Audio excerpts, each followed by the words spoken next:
More shocking news from Delhi, viewers, that I want to share with you at this point.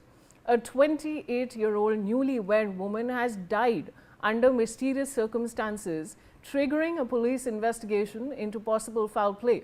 Akriti was found critically injured near NDMC flats in Lodi colony hours after leaving work with her husband, later declared dead at AIIMS, with police probing allegations of dowry harassment in all possible angles. This is the third such case to make headlines within the last couple of months.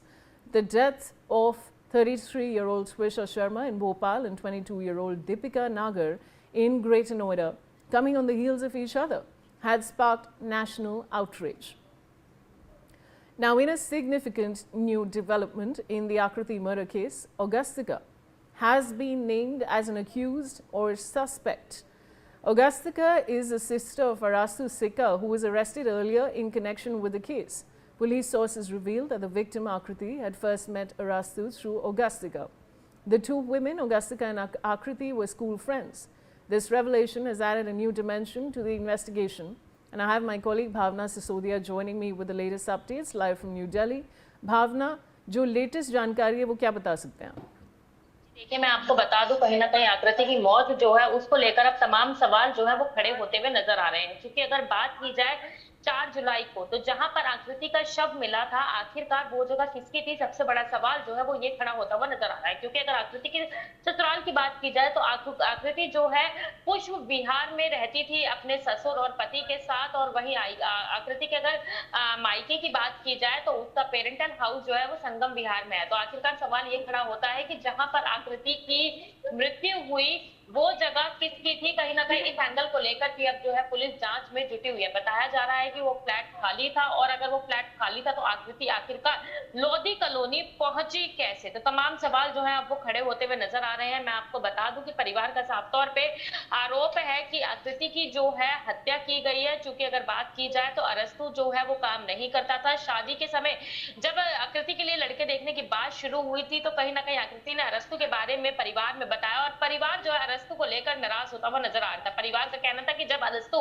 काम करना शुरू कर देगा तो आकृति की शादी कर दी जाएगी, लेकिन आकृति की जिद के चलते अरस्तु की नौकरी ना लगने के बगैर आकृति की शादी कर दी गई। जिसके बाद ये कहा जा रहा है कि 1 महीना तो दोनों का रिश्ता बहुत ही अच्छे से चलता हुआ नजर आया, लेकिन 1 महीने के बाद जो अरस्तु है उसकी बहन की इन्वॉल्वमेंट जो है वो घर में ज्यादा देखने को मिली। उसकी बहन जो है वो इनडायरेक्ट वे में आकृति को परेशान करती थी, तमाम तरीके की टोन मारती थी कि तो उन चीजों को लेकर आकृति को परेशान किया जाता था। आकृति लगातार अपनी माँ को इन सभी घटनाओं के बारे में बताती थी। वहीं आकृति की माँ लगातार आकृति को समझाती थी कि वो घर वापस लौट आए, लेकिन कहीं ना कहीं अपने घर में बड़ी होने के कारण और पिता की मृत्यु के बाद जब आकृति की शादी हुई तो पिता की सेल्फ इमेज को लेकर आकृति इतना ज्यादा ये कहा जा सकता है कि भावुक थी कि पिता की किसी भी तरीके से जो नाम है वो बदनाम ना हो, तो वो अपने घर वापस नहीं लौटी। उसी घर में रहती रही जहां पर अरस्तु और उसकी बहन द्वारा आकृति को लगातार प्रताड़ित किया जा रहा था, प्रेशर बनाया जा रहा था, 20 लाख रुपए की मांग की जा रही थी। वहीं बात की जाए तो अरस्तु किसी भी तरीके से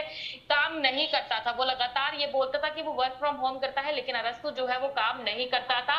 और आकृति के साथ जो है अरस्तु पहले भी मारपीट कर चुका था। इस बाबत जानकारी आकृति ने अपनी माता को भी दी थी। माता द्वारा लगातार समझाने के बाद भी अरस्तु जो है वो कहीं ना कहीं उस समय माफी मांगकर आकृति को समझा बुझाकर जो है वो अपने साथ ही ले जाता था। तो किसी भी तरीके से कहा जा रहा है कि उसको माफ कर दिया जाता और आकृति जो है वो वापस घर लौट जाती थी। और 4 जुलाई का दिन वो था जब शाम 6 बजे आकृति ने अपनी माँ से फोन पर बात करी। माँ को बताया कि दोपहर में उसने अपने दोस्तों को पार्टी दी है, लंच किया है, सबके साथ वो बेहद ही खुश नजर आ रही थी। लेकिन जब वो ऑफिस से निकली तो उसने अरस्तु को फोन किया कि वो छतरपुर से निकल चुकी है, उसे साकेत मेट्रो स्टेशन से ले लिया जाए। लेकिन उसके कुछ देर बाद अरस्तु जो है आकृति की माता को फोन करता है और कहता है कि आपकी बेटी भाग गई है। भावना बने रहिए हमारे साथ।